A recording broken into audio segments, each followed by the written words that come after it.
সংসারে অনেক সময় এরকম হয় যে আমরা খুব সমস্যায় থাকি, খুব বিপদের মধ্যে থাকি।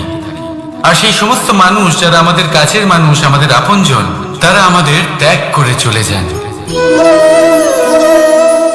আমরা এই সময় দুঃখ পাই, নিরাশ হয়ে পড়ি এবং একা একাই সেই সমস্যাকেও কাটিয়ে উঠি।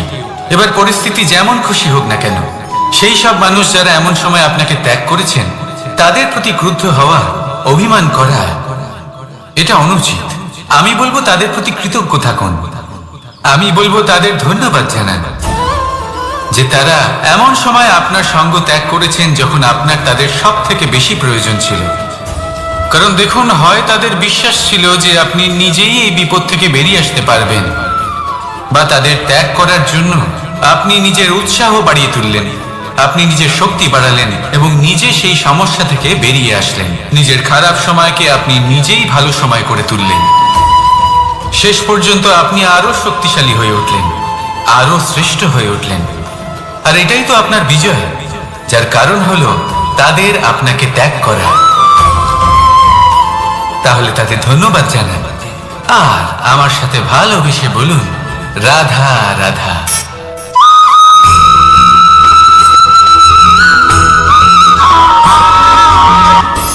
সুখ আর অভিজ্ঞতা, এই দুই জীবনে একসাথে কখনোই আসে না।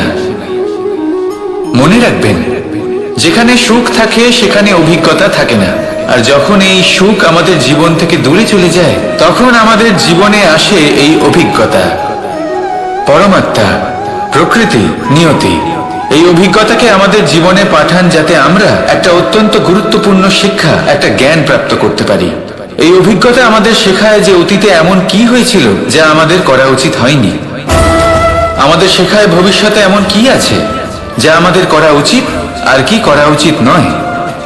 দেখতে গেলে এই অভিজ্ঞতা আমাদের সেই শিক্ষা দেয় যার জন্য আমরা সুখের দিকে উচিতভাবে অগ্রসর হতে পারি। সেই জন্য জীবনে যখনই দুঃখ আসবে, দুঃখের এই সময় আসবে, তখন হতাশ হবেন না। বোঝার চেষ্টা করুন এই পরিস্থিতি কেন এসেছে, কি শিক্ষা দিতে এসেছে। যদি আপনি সেই জ্ঞান লাভ করেন, সুখের পথে অগ্রসর হন, তাও উচিত রূপে, তাহলে এই অভিজ্ঞতার উদ্দেশ্য পূরণ হয়ে যায়। তাহলে আসুন আর আমার সাথে ভালোবেসে বলুন, রাধা রাধা।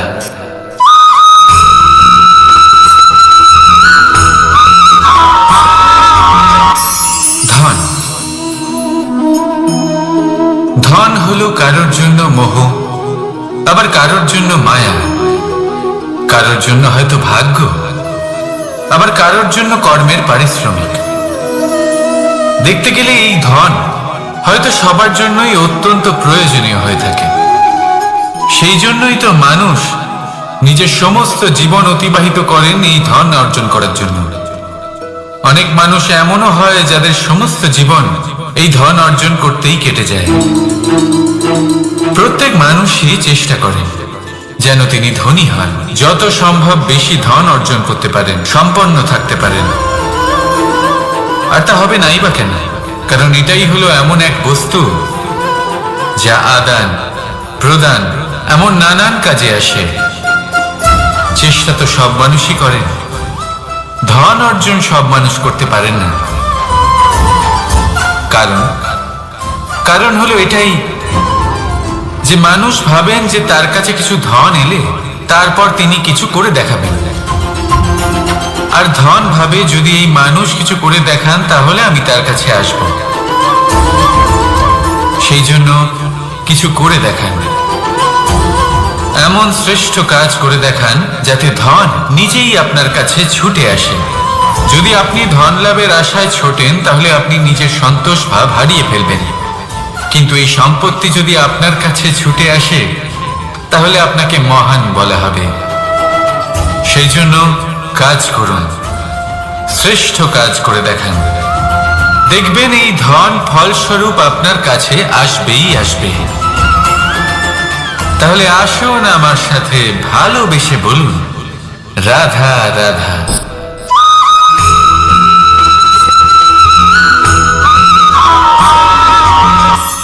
আজকাল আপনি দেখে থাকবেন যে মা বাবা শুধুমাত্র সন্তানকে ভালোবাসেন তা নয়, তাদের মোহেও জড়িয়ে পড়েন। বিদ্যালয়ে যখন পাঠান তখন সমস্ত সুযোগ সুবিধা দিয়েই পাঠান। চেষ্টা করেন যে সবসময় যেন সন্তান তাদের চোখের সামনেই থাকে। কিন্তু ভুলে যান এক অত্যন্ত গুরুত্বপূর্ণ কথা, যে সন্তানকে এক নতুন দৃষ্টিভঙ্গি দেওয়াই হলো ওনাদের কর্তব্য। সেই জন্য পুরাতন কালে শিষ্যদের গুরুকুলে পাঠানো হতো, বাড়ির থেকে দূরে। কারণ বাড়ি ছেড়ে যাওয়া এক সন্তানের জন্য, এক শিষ্যের জন্য অত্যন্ত শুভ লক্ষণ হয়। যখন সে বাড়ির থেকে দূরে, গৃহস্থের থেকে দূরে থাকবে, তখন এই সংসারকে সে এক নতুন দৃষ্টিভঙ্গি দিয়ে দেখবে, পরখ করবে, বুঝতে পারবে, আর সবকিছু নিজে থেকেই শিখে যাবে কখন আক্রমণ করতে হয়, কখন পিছু হটতে হয়, কিভাবে এই সংসারের সম্মুখীন হতে হয়। আর এটা আপনার দৃষ্টি ওকে শেখাতে পারবে না, ওর অভিজ্ঞতা ওকে শেখাতে পারবে। তাই মনে রাখবেন, যদি আপনি চান যে আপনার সন্তানের বিকাশ হোক, তাহলে অনেক সময় ওকে নিজের থেকে দূরে নিয়ে যেতে হয়। যদি মোহে আবদ্ধ থাকেন তাহলে ওর বিকাশ কখনোই হবে না। তাহলে আসুন আমার সাথে ভালোবেসে বলুন, রাধা রাধা।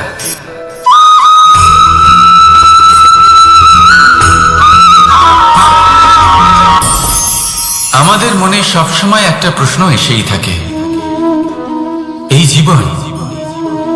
জীবন যা কিনা ঈশ্বর আমাদের দিয়েছেন, একটা জীবন। ঈশ্বর এক আত্মা দিয়েছেন পৃথিবীতে বাঁচার জন্য। যতদূর আমরা জানি আমাদের কাছে একটাই জীবন রয়েছে। আমরা ভাবি এই জীবন গুছিয়ে কিভাবে রাখা যায়। প্রত্যেক মানুষ ভাবেন যে আমি কি করি যাতে এই জীবনকে গুছিয়ে রাখা যায়, কিরকম কর্ম করব, কিরকম পুণ্য করব, কি ধরনের শাস্ত্র পড়ব যাতে আমি সেই জ্ঞান অর্জন করি, যাতে জীবনটা সুন্দর করে তুলতে পারি।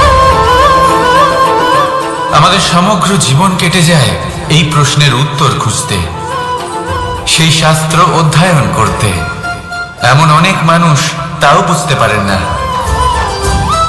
আসুন আজ আমি আপনাকে একটা সহজ কথা বলি, যার দ্বারা আপনি নিজের জীবন সুন্দর করবেন। জীবন, জিহ্বা, এদের দুজনেরই হলো একটাই রাশি। জিহ্বা অর্থাৎ আপনার কথা, এই কথাকে সংযত রাখুন, একে সুন্দর করে তুলুন, মধুর কথা বলুন, যতটা সম্ভব একে নিয়ন্ত্রণে রাখুন। আপনার জীবন সুন্দর হয়ে উঠবে। কারণ এই শব্দ হয় অত্যন্ত শক্তিশালী। এটা হলো এমন এক বন্ধন যা আপনার সামনের মানুষকে আপনার ব্যক্তিত্বের সাথে জুড়ে দিতে পারে। তাই এই শব্দ সংযত রাখুন, একে সুন্দর করে তুলুন। আপনার জীবন আপনা থেকেই সুন্দর হয়ে উঠবে। আর আসুন এই মধুর সুন্দর অনুভূতি দিয়ে বলুন, রাধা রাধা।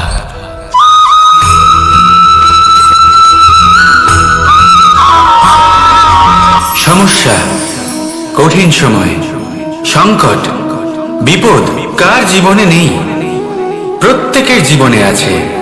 কিন্তু আমাকে একটা কথা বলুন, যদি নৌকায় ঢেউকে ভয় পেতে শুরু করে তাহলে সাগর পার করবে কে? কখনো কোনো ছোট্ট পিঁপড়েকে দেখেছেন যে আকারে হয়তো ছোট হতে পারে কিন্তু বড় শিক্ষা দিয়ে যায়? কিন্তু আমরা শিখি না। এবার দেখুন একটা পিঁপড়েকে যে ভোজনের খোঁজে বাইরে বের হয়, একটা ছোট্ট দানা তুলে নেয়। ছোট দানা তুলে, কারণ তার থেকে বেশি সে তুলতেই পারবে না। সে দানা নিয়ে চলতে শুরু করে, কোনো দেওয়ালে উঠে পড়ে, আবার পড়েও যায়। সেই দানা দূরে কোথাও একটা পড়ে যায়, তা আবার খোঁজে, তুলে নেয়, আবার চলতে থাকে।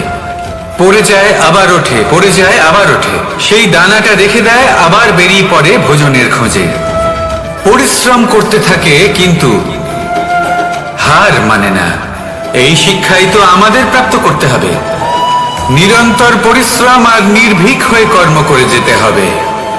এটাই হলো সাফল্যের মাধ্যম। এটাই হলো জয়ের মন্ত্র, অচ্যুত অজয় অস্ত্র। তাহলে আসুন আর আমার সাথে ভালোবেসে বলুন, রাধা রাধা।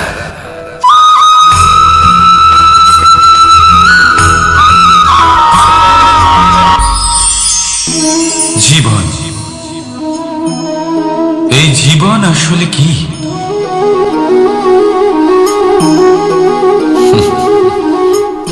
এই প্রশ্ন সবার মনেই এসে থাকে। সবার মন এই প্রশ্নের জন্যই চিন্তিত থাকে। এই জীবন আসলে কি? এর উদ্দেশ্য আসলে কি? কি করা যেতে পারে এই জীবনে? এই জীবন কি কিছু পাওয়ার, নাকি এই জীবন কিছু হারাবার? এই জীবন কি আসলে সেটাই যেখানে আমাদের পরমাত্মার খোঁজ করা উচিত, নাকি আমাদের ধাবিত করা উচিত নিজেদের স্বপ্নের লক্ষ্যে? এই জীবন আসলে কি? এই জীবন আসলে অত্যন্ত সরল। এ হলো শান্ত জলের মতো, একটা আয়নার মতো এই জীবন। এই জীবন আসলে ঠিক যেন এক আয়নার মতো। আয়না কি করে? আপনাকে সেটাই দেখায় যা আপনি করে থাকেন। আপনি হাসি মুখে আয়নার দিকে তাকান, আয়না আপনাকে আপনারই মুখ দেখাবে সেই হাসি সমেত। আপনি রেগে গিয়ে আয়নার দিকে তাকান, আয়না আপনাকে সেটাই দেখাবে। আপনি প্রসন্নভাবে হেসে আয়নার দিকে তাকালে আয়না আপনাকে সেটাই দেখাবে। এটাই হলো জীবন, একটা আয়নার মতো। আপনি এটা ভাববেন না যে এই জীবন আপনাকে কি দিয়েছে, বরং এটা ভেবে দেখুন যে আপনি এই জীবনকে কি প্রদান করেছেন। যদি আপনি এই জীবনকে সুখ প্রদান করেন, আনন্দ দিতে পারেন, ভালোবাসা দিতে পারেন, তাহলে এই জীবনও আপনাকে সুখ, আনন্দ আর ভালোবাসাই দেবে। তাহলে আসুন এই সুখ, আনন্দ আর ভালোবাসা দিয়ে বলুন, রাধা রাধা।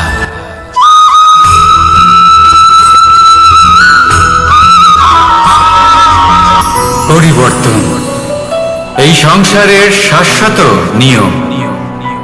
কোন রাজা নেই যিনি চিরকাল রাজা থাকেন, কোন ধনী ব্যক্তি নেই যিনি চিরকাল ধনী থাকবেন। এই সংসারে সূর্যের স্থান নেওয়ার জন্য চন্দ্রিমার আগমন ঘটে। কোন স্থান যাকে পতিত বলা হয়েছিল সেখানে মহল তৈরি হয়েছে। কোন স্থান যাকে আজ মলিন বলা হয়েছে কাল সেখানে মন্দিরও স্থাপন হতে পারে।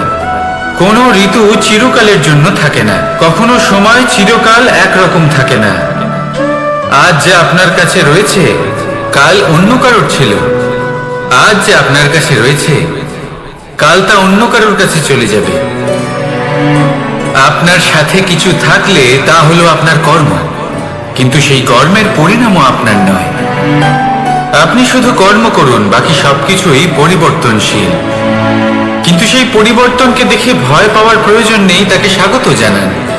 যদি আপনি হাসি মুখে সেই পরিবর্তনকে স্বাগত জানান, তাহলে এই পরিবর্তনও হাসি মুখে আপনার সাথে থাকবে। আসুন আমার সাথে ভালোবেসে বলুন, রাধা রাধা।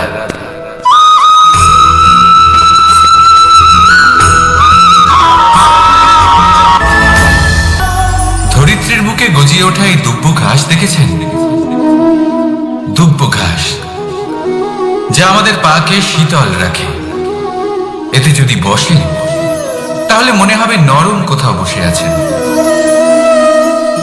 এত ছোট হলেও কিন্তু এর মধ্যে গুণ আছে অনেকগুলো, আর যতটা ছোট এটা ততটাই বড় শিক্ষক। কিভাবে? ভাবুন, পাতা ঝরার মরশুমের পরে সমস্ত পাতা একত্রিত হয়ে থাকে। একটা ছোট ফুলকি সবাইকে জ্বালিয়ে দিতে পারে, সমস্ত পাতা পুড়ে ছাই হয়ে যায়। কিন্তু এই ঘাসের কিছুই হয় না, সে যেমন ছিল তেমনই থাকে। কারণ কি হতে পারে? প্রথম কারণ, এরা ছোট হয়। দ্বিতীয় কারণ, এরা বিনম্র হয়, বড়ই সহজে দমে যায় এরা। তৃতীয় কারণ, এদের মধ্যে নমনীয়তা থাকে। আপনিও নিজেকে এরকমই বানিয়ে ফেলুন। কখনো নিজেই নিজেকে কারোর থেকে বড় মনে করবেন না। নিজের এই মনকে বিনম্র